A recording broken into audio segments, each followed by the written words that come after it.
Lately, there seems to have been a lot more energy that for myself has made things more clear. And so in this episode, I want to chat a bit about a B word. Do you know what that B word might be, Tom? A B word. Ooh, there's a few B words that I knew. It's the word that I've seen people talk about on social media. I see people reading books about, and the B word is boundaries. Wow, boundaries. Yeah, it's something that I've noticed a lot of people are really some people are doing master classes about it. Like I said, I've seen people reading books about it. And so I thought it would be a good topic this week to kind of tune into why is there so many people and so many things about boundaries at this Exploring moment? their boundaries. I've noticed the same thing. It seems to be a word that's in the ether right now. It really is. Yeah, and I'm glad that you brought it up because you got me thinking about it or reflecting with my guidance and my true feelings. And it's important that I have boundaries so that I can stay in my true feelings. And my true feelings are that good, kind, loving, sharing part of me. The language of spirit is through my feelings. And I think a lot of people take an intellectual approach to boundaries. And that's what came to me when we were talking. I wonder what else I'm going to hear from spirit as you share. Yeah. So for myself, the interesting part that I recognize in there were times when I also was looking for boundaries, right? I was always like, well, I can't be around that person because I can feel them and their Mm. energy and that kind of BS, right? Which it all stems back to what I understand now about myself and who I am as a spiritual being is that what I'm going through inside and my insecurities or my securities, I'm reflecting out to others. Oh, So if I'm going like, hey, I'm not going to be around that person because of their issues, well, that's also my issues. So it feels to me like in this time frame that we're in right now, which there's a lot of shifting, a lot of changing in everything. And if you guys live in America with the new administration and the old that have just left, like there's like everything is coming up to the top of I'll say the cauldron, right? It's like everything's boiling up. And so there's a lot of feeling of insecurity, especially if you don't understand about working with this sensitivities you have as your spiritual part. yeah. What struck me was, there's an intellectual approach, there's the more balanced approach to boundaries. And I love what you just shared because what that means to me, or what you help me remember, is that, it's important that I decide what I allow myself to indulge in terms of the emotional feelings. So uh, if a soul is sensitive, if a person's very sensitive and they tune into, they feel a lot of the thoughts and feelings that are in the environment, they can get really self-protective and they kind Mhm. of close down. And one thing that always strikes me is it's easy to feel great when there's nobody around. If I'm a monk sitting on the hill and I'm just meditating all day, uh, there's no one there to bother me. And you'll often hear people say things like that, like, oh, I'm so glad that, they went to work today because now I'm alone in my house. And, oh, I'm so glad that the kids are off at school. So, that's okay. I mean, there's nothing wrong with looking for some space for you to, or myself to, tune into how do I feel. So what do you think about that? Well, what I think about that and what comes up is that I've noticed lately, especially, I went back to work and so I'm around a lot of different people. And also with Tom's band, he has gigs all the time. So occasionally once or twice a month I'll hang out with some of them and so I've really recognized, especially from the last couple of years with COVID and the isolation, how many people are still in that mode. Even Well one said. Yeah, I've run across that myself. Yeah, even one gentleman I came across recently, he said his wife really hasn't come out of the house since COVID. Like, oh my God. So Yeah. the isolation, the insecurity, the fear, the anxiety, and I still see that too when I go out and amongst, like shopping places where people are still masked up. And now that of course they might be sick and if they're sick, that's fine if that's what they want to do. But there's also the reality of, like continuing on that the inability to connect with other people and have a mask on. So that's something that comes to mind about that. Well, what strikes me when you share about that is how I've had that recent experience where, yesterday I had a gig and I'm a little bit under the weather. I have the normal virus that's, traveling around. It's, seems to have come and gone, and I feel pretty good, but I could have easily, stayed home last night and watched some TV, sitting next to you and so forth.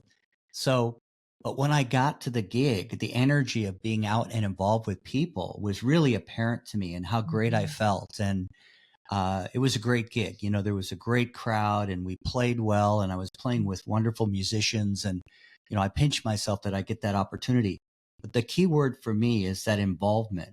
So how do Mhm. I stay involved and not turn into a recluse, in a sense, spiritually, that I'm still out and active? I guess you're going to talk about it because it's boundaries, is knowing where I begin and end and what I'm going to accept. If I'm feeling a bit nervous, I noticed even it's funny you brought this up in the band last night. We had a fellow sit in with us that we play with every so often, but I haven't played with him for about a year. And I could feel his insecurity. At first, I thought it was me, that somehow I don't know how the song goes or how they're going to interpret this, popular song. And I realized as I'm sitting behind the kit, I'm going, oh my God, that's not me. That's him. That's him that's thinking that. But there's something there in me that I kind of accepted that right away, that it's my insecurity. And one of the key things I did was I just took a deep breath and relaxed and said, oh, I just got to be in my feelings. And I don't accept that I play anything wrong. I'm just doing the best I can. Uh, and in contrast, the night before, I didn't feel that so much. I felt very secure and I felt like I played better than ever. And I wasn't even thinking about it much. It just kind of flowed.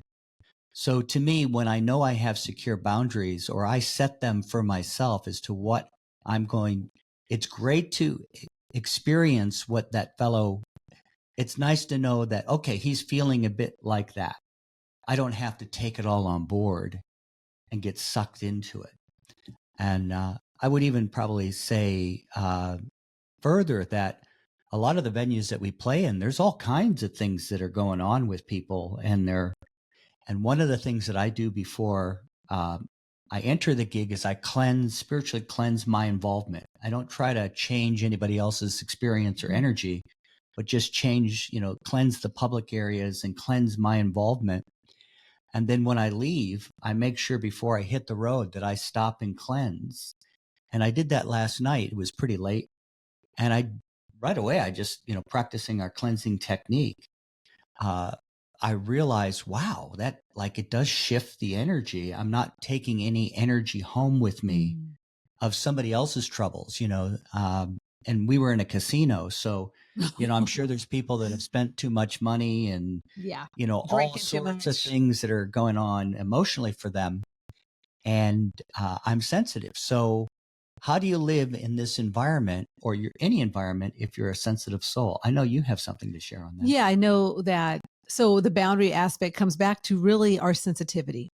And so it's funny you said that last night because when I was at home by myself last night watching some YouTube and Netflix, and before I went to bed I was starting to feel sick. And I was like, "Oh my god, I feel like I want to throw up." And then I'm like, "Wait a minute, that's not me." So I too had to cleanse and I had to recognize, that's not me, and I recognized who it was or who it might have been, and it dissipated. So getting back to the how sensitive we all are, and that sensitivity can be a challenge to work with. I know it is for me at times, where then that boundary part comes in. So if a person doesn't have their clarity on how to discern what they're feeling, like Tom and I are talking about, the boundary thing comes up, right? Like, okay, well, I don't want to be affected by other people, or they're just the insecurity kind of comes in.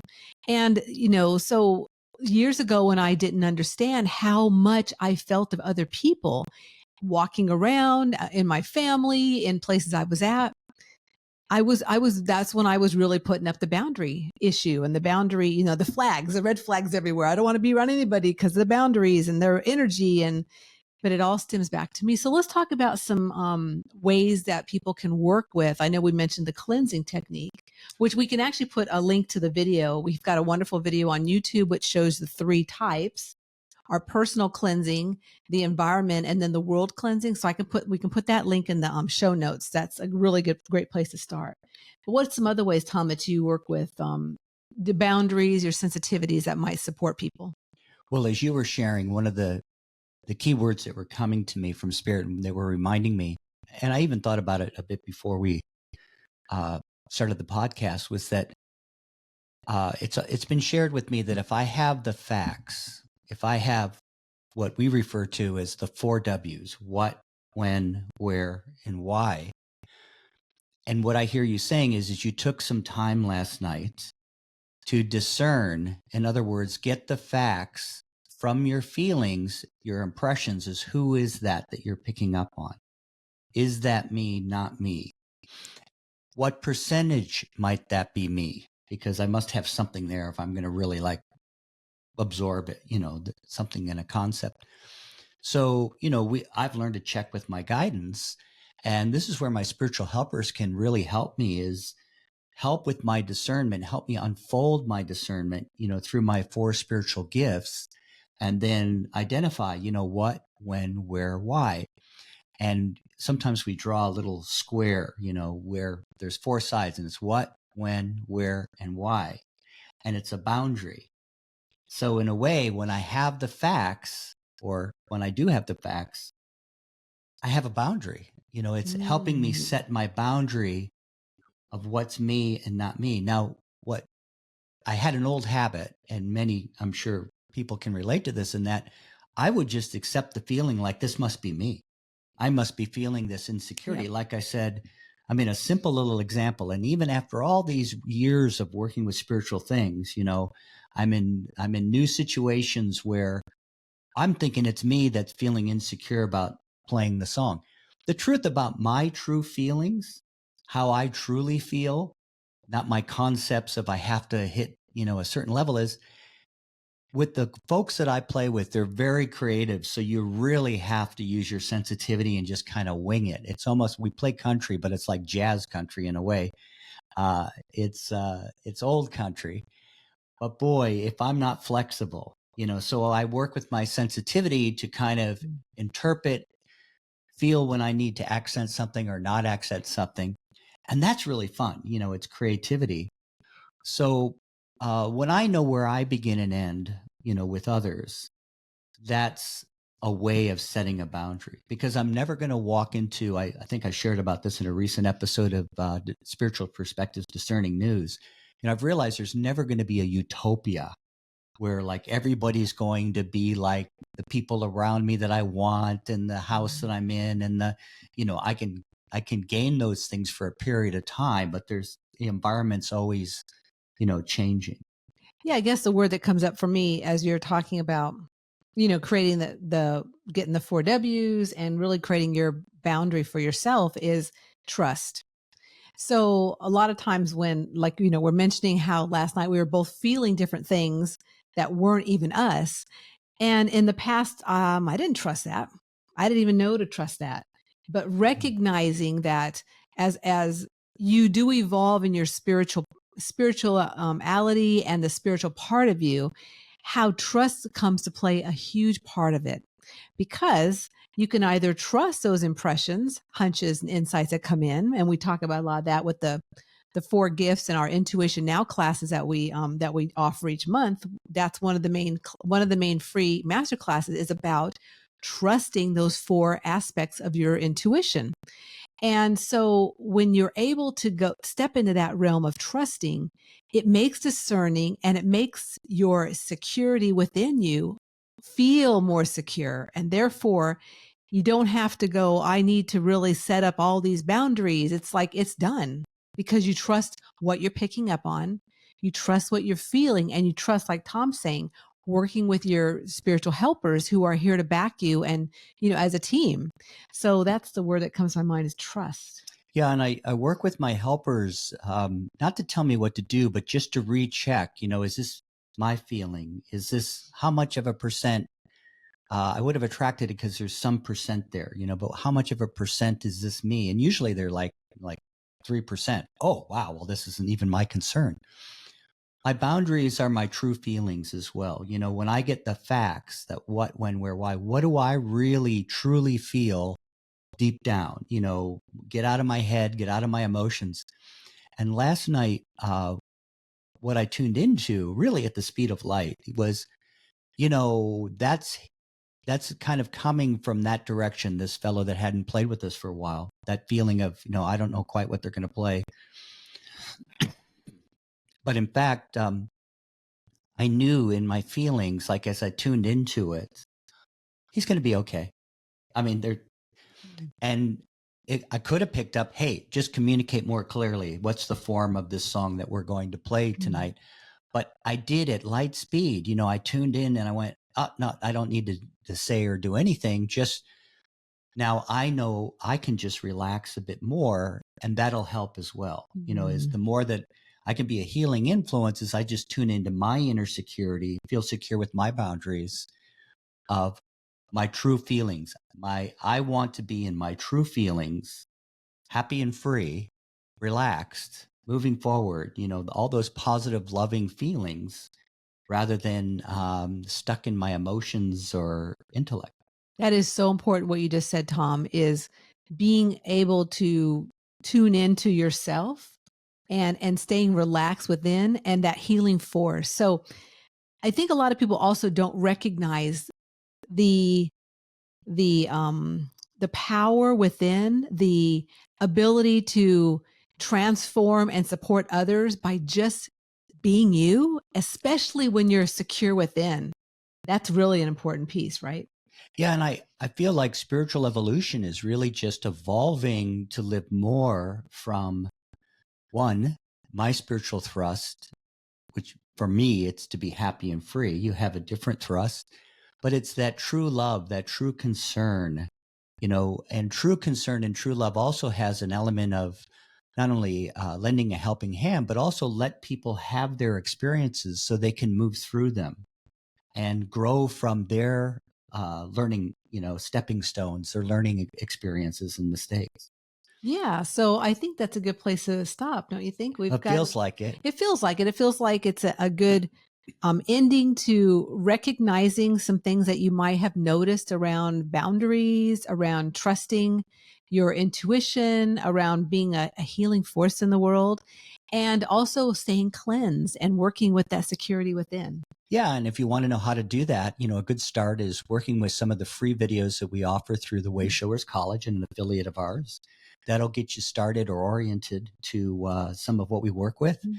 And and attend one of our classes. Yeah, I was just going to say, do you want to say something about that? Well, we've got our Intuition Now class, the free master class coming up on the 22nd of February, but it happens every single month. So check out the link below. We'll have our link tree and you can check out when is the next free master class. And then we also have a master class that's a paid for, a small investment each month. And we go through each of the 4 gifts. And this coming March 1st and March 5th, we are going through the clairaudient, or what we call the intuitive gift.